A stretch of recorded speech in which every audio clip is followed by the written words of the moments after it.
Assalamu alaikum wa rahmatullahi wa barakatuh. We'll get started in a few moments. We're trying something new. Inshallah ta'ala, it works. If it doesn't work, then too bad. Let's say salam, where are you from?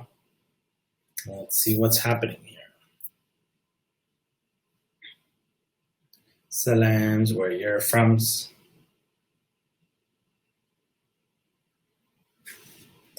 We got Nimra, alaikum assalam.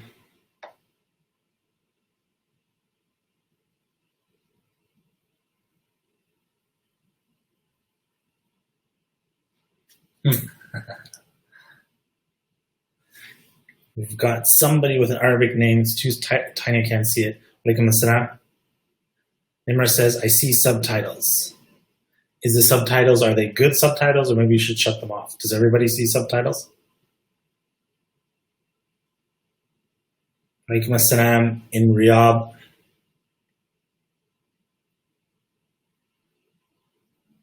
KL. Fawzia, alaikum assalam. Zinat, alaikum assalam. Other people say no subtitles. We got India, got Calgary.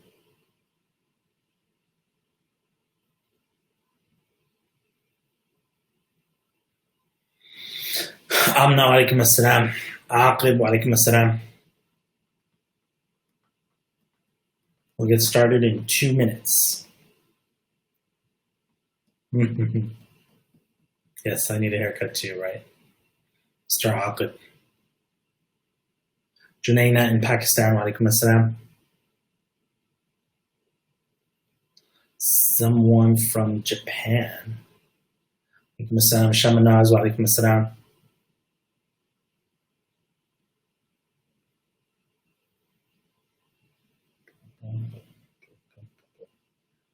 Mr. Maher in Puerto Rico.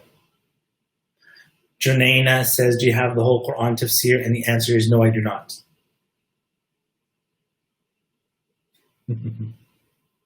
Paras, you were looking forward to my response. I'm looking forward to you going on a Facebook Live and telling us your story. That's what I'm waiting for. Fozia says subtitles are not in sync with you. I don't know about this subtitles thing. I wish I could shut it off, but we'll shut it off. Like I said, we're trying something new.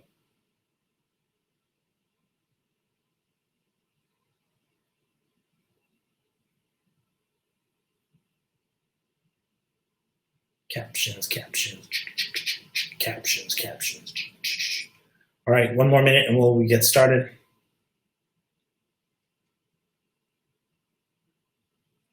Taraweeh truffles.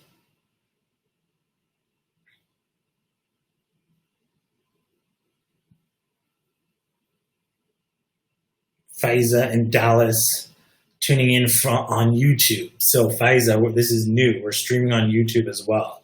So special salams to the YouTube folks. Junaina, thank you very much for your kind words. All right, we'll begin.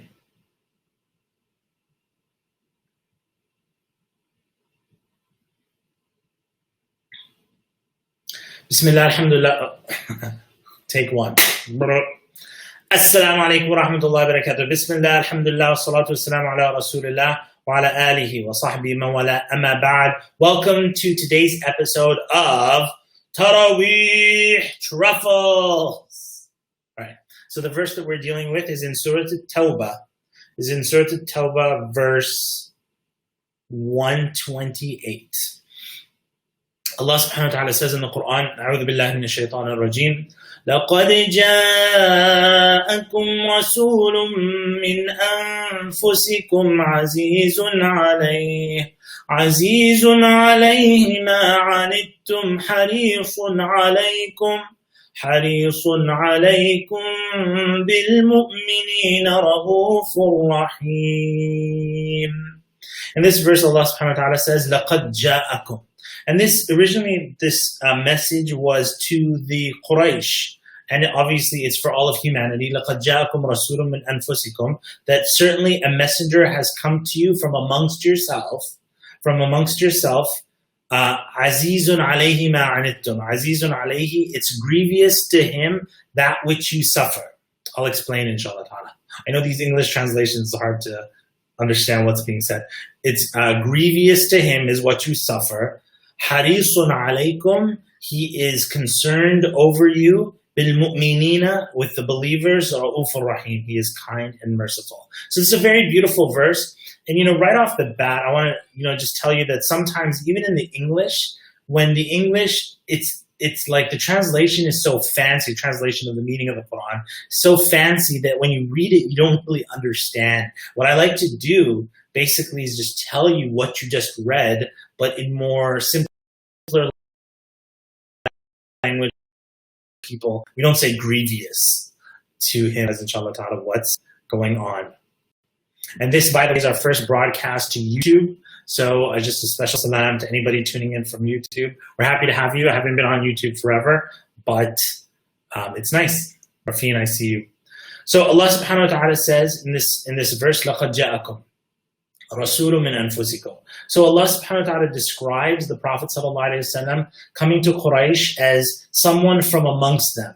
And if you think about this, if the messenger sallallahu alayhi wa sallam was, this is Mecca, this is Quraysh, and then somebody comes from from another country and says, hey, I'm a messenger for you, and they would reject him. Or another tribe even, and Quraysh wouldn't accept somebody from another tribe, but Allah subhanahu wa ta'ala is telling them that he's one of you. Now, when Allah subhanahu wa ta'ala says to Quraysh that he's one of you and you know him, you know, for example, his lineage. So you know who his father, grandfather, Abdul Muttalib, he's from Quraysh. And in fact, from the highest lineage of Quraysh, Allah subhanahu wa ta'ala says, you know who he is. Min anfusikum, you also know his truthfulness. Min anfusikum, you know his truthfulness. So it's not somebody coming from out of town, from another country, and you don't know his background, or you don't know his story. Allah subhanahu wa ta'ala says, nobody knows Muhammad sallallahu alayhi wa sallam better than you people know him. You know his truthfulness, and you know his amana, his fulfilling his oaths and his promises. And I want to take a moment here to talk about the truthfulness of the Prophet sallallahu alayhi wa sallam. Because if you remember, when the Prophet sallallahu alayhi wa sallam first received revelation, when he first received revelation and he was told to invite Quraysh to Islam, remember he climbed on the Mount of Safa, and if you've ever been for Umrah and you're standing there facing the Kaaba, that's the same location and the same direction the Prophet ﷺ stood when he spoke to Quraysh that first time. And his statement was, if I told you that there was an army behind this mountain, behind this hill, would you believe me? And they said, yes, we would believe you. We've never in our lives experienced you to tell a lie. We have never experienced you to tell a lie. And so that they know who the Prophet ﷺ, and never in his life did he ever lie to them, never did his life. And what was really beautiful was when Abu Sufyan went to the Byzantines, the Romans, and he spoke to Herakl, the Roman ruler, Hercules. The hadith is in Sahih Bukhari that he asked him questions about this man, this messenger. And Hercules and Herakl asked Abu Sufyan, and Abu Sufyan wasn't Muslim at that time, and he said to him, did you ever accuse him of lying before he came out with this claim that he was the messenger of God? Was he ever accused previously of lying?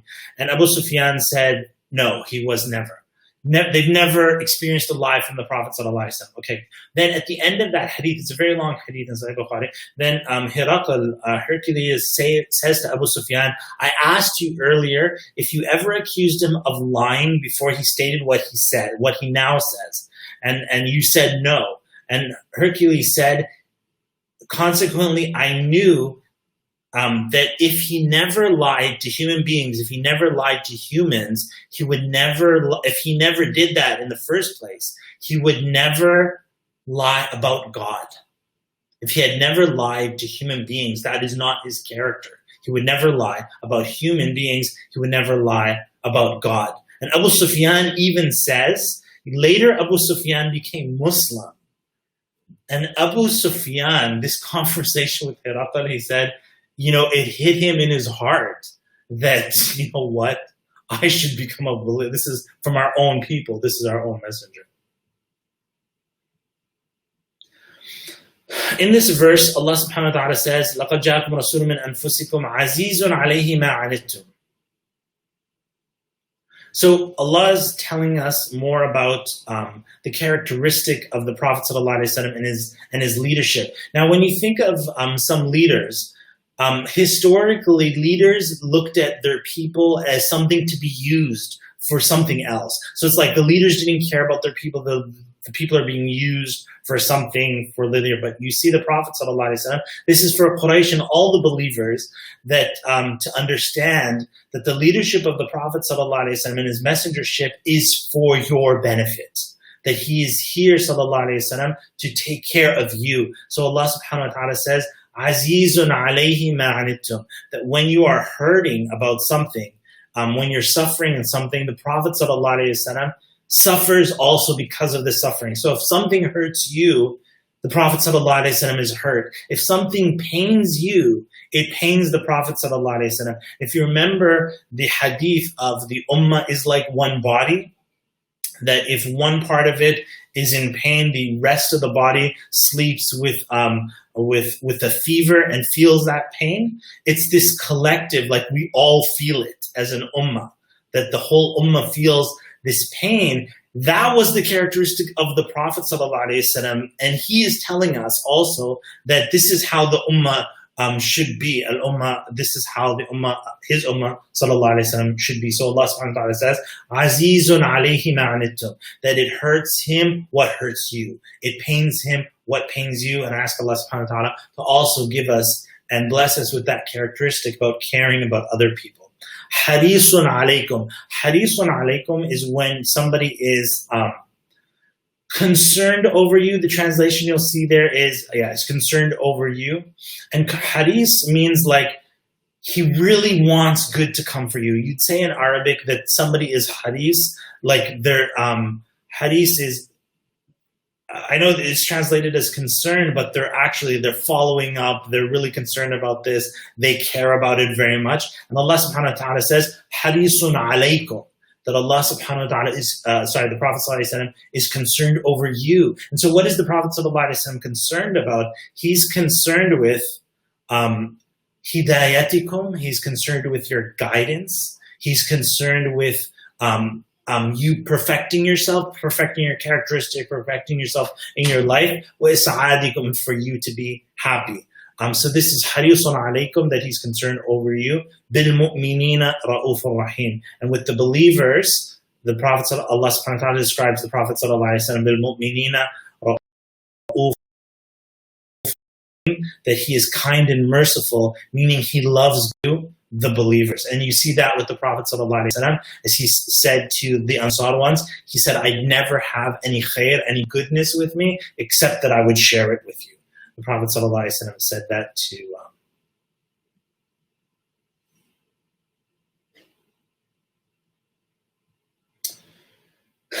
Wallahu ta'ala alam. So it's just one verse, a short reminder, inshallah ta'ala. If somebody has questions, I'll take a few questions for another 5 minutes and then we'll be done. Yamama says haris also means guard. Haris, is it haris with a sin or a sad?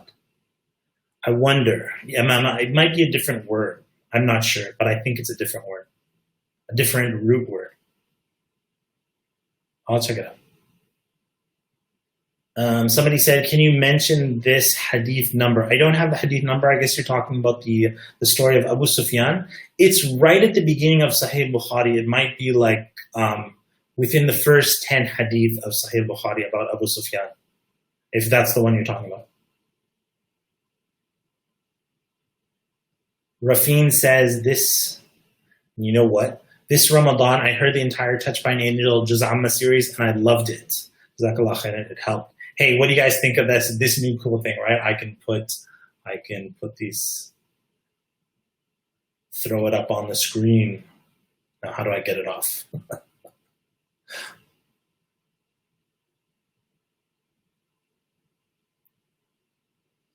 I don't know. Good question. Is Surah At-Tawbah named after the Tawbah of the Sahabi Ka'b ibn Malik? Allahu Alam, I actually don't think so. I need to check it out, but I don't think so.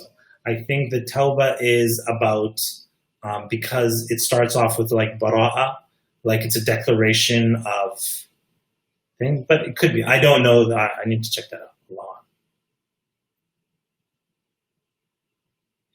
Question Shah Bana says, if my husband has debt from before we got married, can I give him a portion of my zakat? So you can give zakat, inshallah ta'ala, to somebody who it's not your responsibility to take care of them.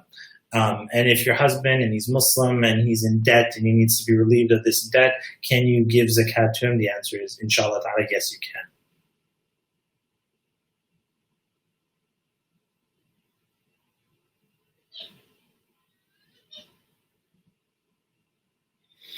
Maria says, with the masjid closings, how do you recommend when to pay Zakatul Fitr? Is it still $10 per household member? So Zakatul Fitr is paid in food, and then sometimes it's calculated in number. The masjids tend to have like distribution of the Zakatul Fitr. That's kind of like what it is. So you pay the money, and then the food is bought, and then it's distributed. And maybe I'm pretty sure the masajid will probably still do that this year. But if not, then pay it online. I'm sure somebody is distributing Zakatul Fitr online. Find somebody that's doing that online and be a part of it. I mean, let's get somebody from YouTube. Anybody from YouTube? It's our first time broadcasting on YouTube. We don't got any questions from YouTube. But.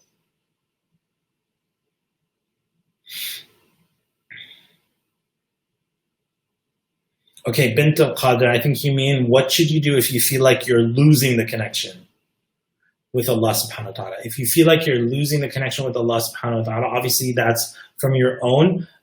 First thing that comes to mind is doing tawbah to Allah subhanahu wa ta'ala, repentance. Because one of the problems with when we commit sins, and we all commit sins, but it puts like black rust on our hearts. And if we don't repent from these sins, then the heart seals up eventually. And so we want to turn away from sins or wash ourselves from sins by asking forgiveness. Another thing that comes to mind is charity.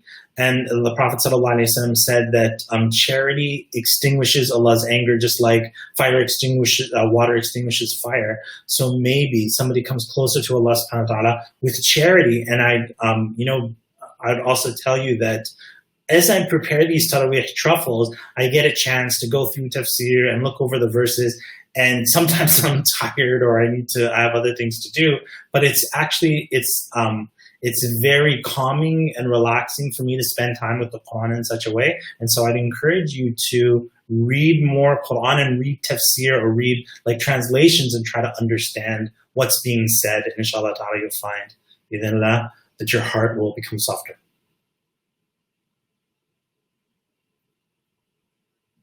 And this is cute. Sania says, my 3-year-old loves to say Taraweeh truffles with you. Taraweeh truffles.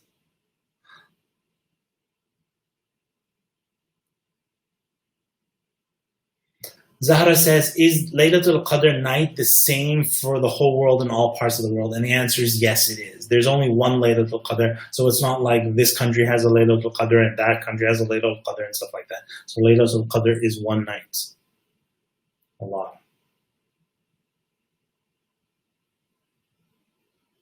And we got a YouTube comment. Nice. To the YouTube people. It's like a new country. Welcome, YouTube. Ahlan wa sahlan, YouTube. If you made dua istikhara to go to a particular way and it doesn't happen, and then you go the other way and still don't, and it still doesn't work out, what do you do? So you're saying I could go right or I can go left. So you prayed istikhara and you go and it didn't work out, and then you went the other way. You went left, and it also didn't work out. Then what should you do? Get on with your life. Just go do something else. So both paths were closed down. That's life. Closed down. Go find a third path. In life, there's not only 2 paths. There's 3. There's 4 paths. There's 5 paths. There's lots of things you can do, inshallah ta'ala.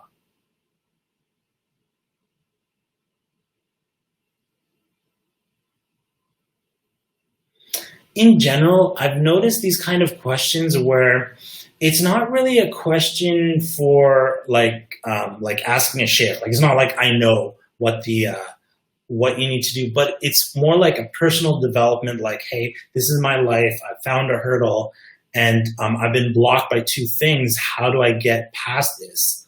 I just need to. And I call it hurdles because hurdles require us to jump higher. I don't say wall, I don't say block. I say hurdles for myself because it's a metaphor that reminds me that when I face a hurdle in my life, what's required from me is that I need to take two steps back, look the hurdle in the eye, and then go a little faster and then jump higher. Allah requires more for me, that this effort that I'm putting in, it's not good enough. I need to put in more effort. That's my attitude when it comes to hurdles. Wallahu a'lam. So the question is, what do you need to do to make a third option, fourth option, fifth option, and keep going?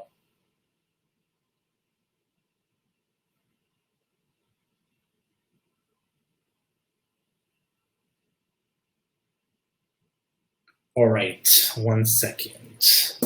I just need to check something.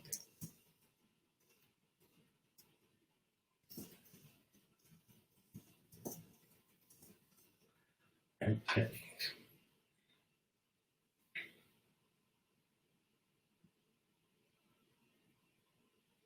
I still have some more time. Thanks.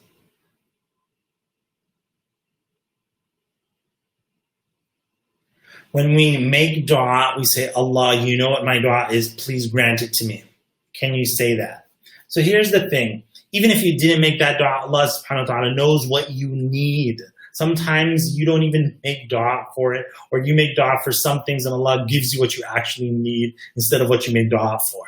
So if you make a dua, like, I don't know if you're taking Visionaire with us, Mishu, if you are taking Visionaire, if you want to like make that as one of your dream duas in the Visionaire program, the way I talk about it, then no, it's not going to work. But if it's outside of your Visionaire duas and it's like a normal dua, like, oh Allah, you know what I need, so please grant it to me, then it's okay. But generally speaking, I would say you want to be, I don't want you to be lazy, if you know, if that makes sense. Be lazy in like, oh Allah, I don't know what I want, so just give it to me. So it's like, what is that? Come on. ربنا آتنا في الدنيا. It sounds like it would be better for you to say ربنا آتنا في الدنيا حسنة وفي الآخرة حسنة وقنا عذاب النار. Oh Allah, give me goodness in this life, goodness in the hereafter, and protect me from hellfire. That sounds better than you know what my dua is. So give it.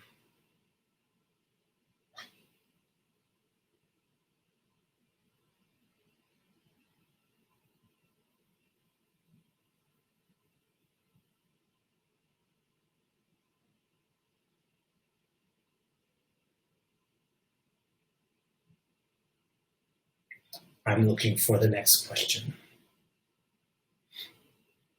Mahmoud says, can a son give zakat to one's parents if they are in debt, provided the debt which the parent has taken with some unknown reason, probably to help another child? Generally speaking, Mahmoud, if your parents need assistance and you're the son and you can't give zakat to them because it's your responsibility to take care of your parents. So you're the son, your parents need help, and you're helping them out. Inshallah ta'ala, you'll be rewarded for it, but it doesn't count as zakat. I gave the example of a wife giving zakat to her husband because it's not the wife's responsibility to take care of the husband. But in this case, you're talking about son and your parents need help. You should be taking care of them. Like Islamically responsible, you can't give zakat. You can't count it as zakat in such a situation.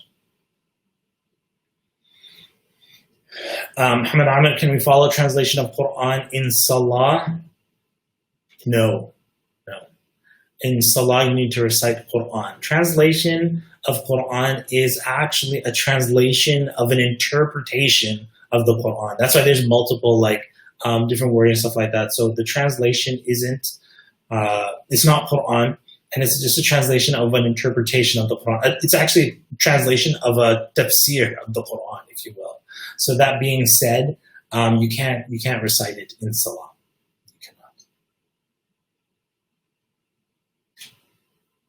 No.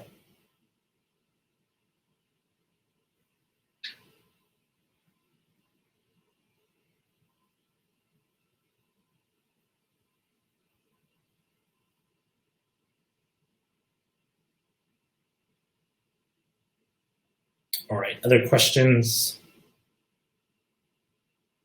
Ayaz says, where do we ask questions? You can just type it, Ayaz. And you know what's interesting about Ayaz? Ayaz is tuning in from Periscope. So we got Twitter here too. Not only YouTube, but we got Twitter. Our first time doing like Twitter as well. So special salam to Ahl Twitter, the Twitter world.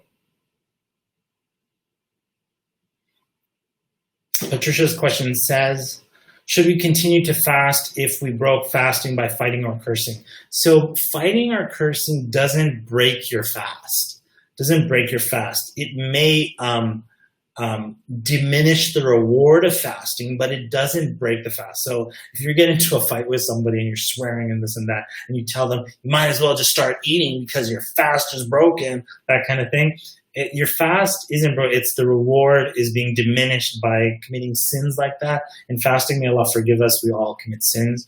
You just do tawbah to Allah subhanahu wa ta'ala, continue your fast, which is another sin. Instead, you want to say that repenting to Allah, that you ask Allah subhanahu wa ta'ala that, you know what, I made this mistake yesterday, and today or tomorrow I'm going to work harder, 10% more harder or 20% harder to make sure that I don't lose control once again the way I did this day. And inshallah ta'ala, may Allah subhanahu wa ta'ala forgive our tawbah.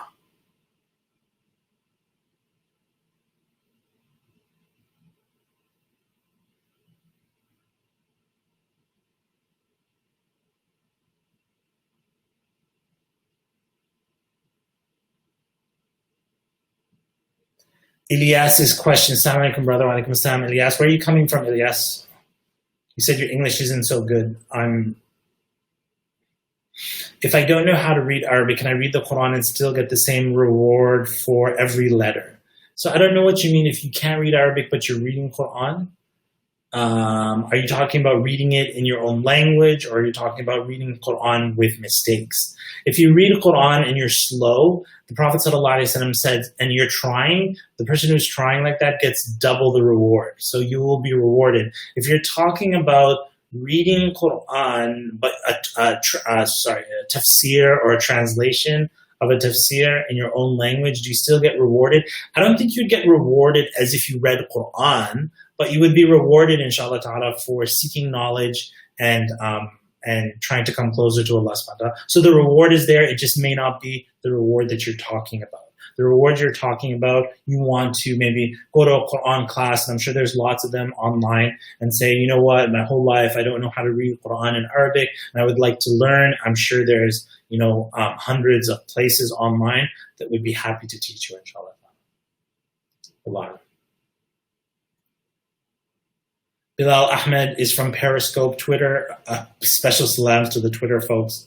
I feel like it's like hockey night, and people are tuning in from different East Coast, West Coast. Yeah, I want to make sure that the hockey season comes back.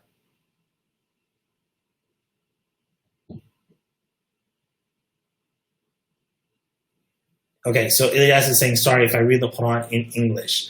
So yeah, if you read it in English, that hadith about, with every letter you get a reward doesn't apply to this, but you will get the reward for seeking knowledge and trying to understand the Quran. Allah subhanahu wa ta'ala says in the Quran, أَفَلَا يَتَدَبَّرُونَ الْقُرْآنَ, will they not contemplate and think over the Quran? So when you are sitting and reading translation, trying to understand what Allah subhanahu wa ta'ala is saying, you're actually implementing that commandment from Allah subhanahu wa ta'ala, and you're trying to contemplate and understand the Quran. So you definitely be rewarded for that, inshallah.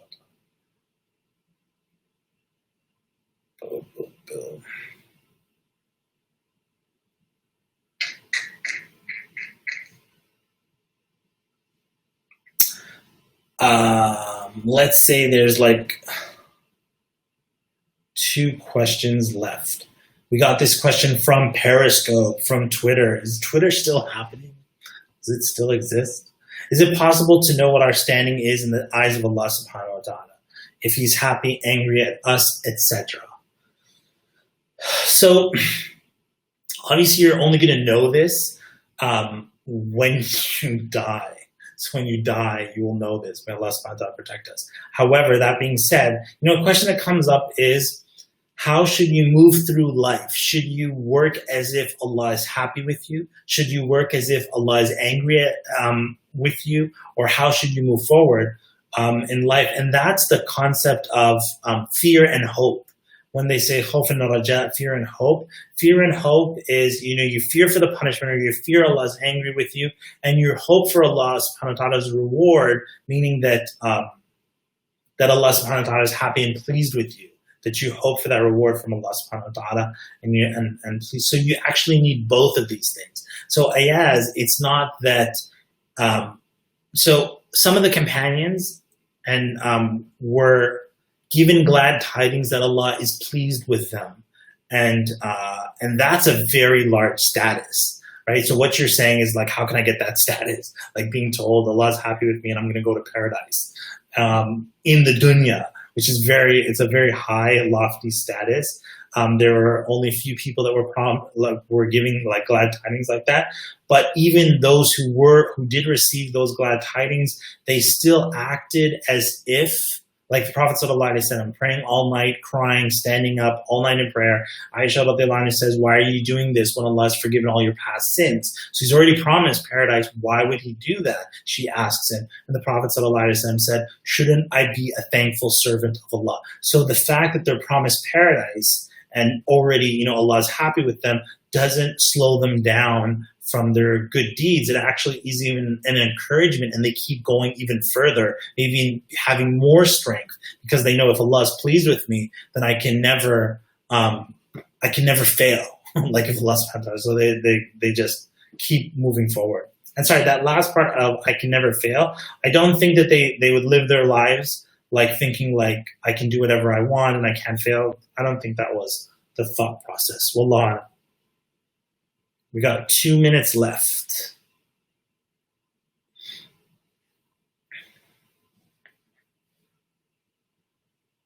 We got Ayaz with Twitter saying Twitter is still in, Sheikh. Yes, alhamdulillah. I specifically said, as we set this up and to be able to broadcast, I said, hey, I really want to get Periscope. I want to get on Twitter because I haven't been on Twitter forever. So I'm really excited that the Twitter folks are popping in.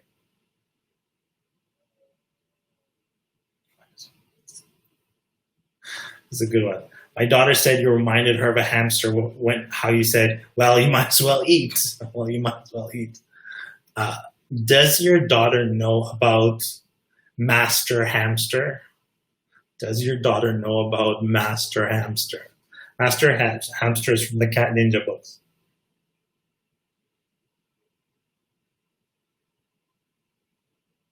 All right, so Maz wants me to answer Islamic family. Let's bring up Islamic family. Last question. From Islamic family. It says, if we see a perfect situation and then offer istihara and things become difficult or don't become easy, is that a sign that we must not pursue that anymore, or we should continue to pursue it because logically it makes sense? Usually seen in proposals or business decisions. Okay, so you're talking about what if I see like a really great business. So actually, you know what? In life has hurdles. Life has hurdles. That's the nature of life. So I used to ask myself the question, what's the difference between, it's the same question you're talking about, but this is how I framed it. If I pray istikhara and am I expecting that life will have no hurdles after that? And if there are hurdles, does that mean that my istikhara said no? So this is how I approach it. This is my own personal thing, Islamic family, how I would approach it. And I go like this.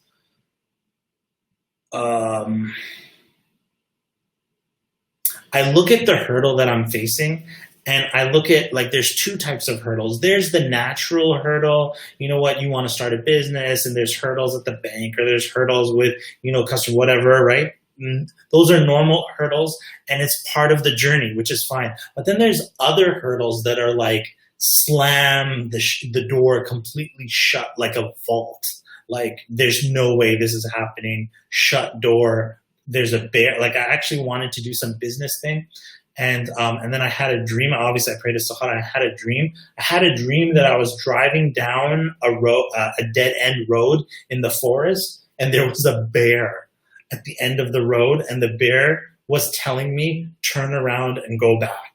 So I was like, dang, that's a very serious type of message. And I had that dream in Medina. So I took it seriously. So that, do you understand what I'm saying? Allah Alam. All right, guys, it's been fun. Alhamdulillah. We'll check this out later, see how it went. This is the first time we have streamed onto multiple platforms. I want to welcome once again our folks from YouTube and our folks from Twitter who joined us today, inshallah ta'ala. And inshallah, if it worked out good, we'll be streaming also these Taraweeh truffles daily at this time. So half an hour ago, whatever time that is in your in your part of the world, inshallah ta'ala, that's the time we'll be streaming every day, inshallah ta'ala. Taraweeh truffles during Ramadan, and afterwards we've been doing during this these lockdowns, Muhammad Al Sharif daily community huddle, sending you peace and love all around the world. This Muhammad Al Sharif finally looking at, hey, I didn't find out if I was actually coming in back to see if Shama, if your daughter had heard of Master Hamster. We need to know. Okay? Assalamu alaikum wa rahmatullahi wa barakatuh. Bye. Bye. How do I shut this off?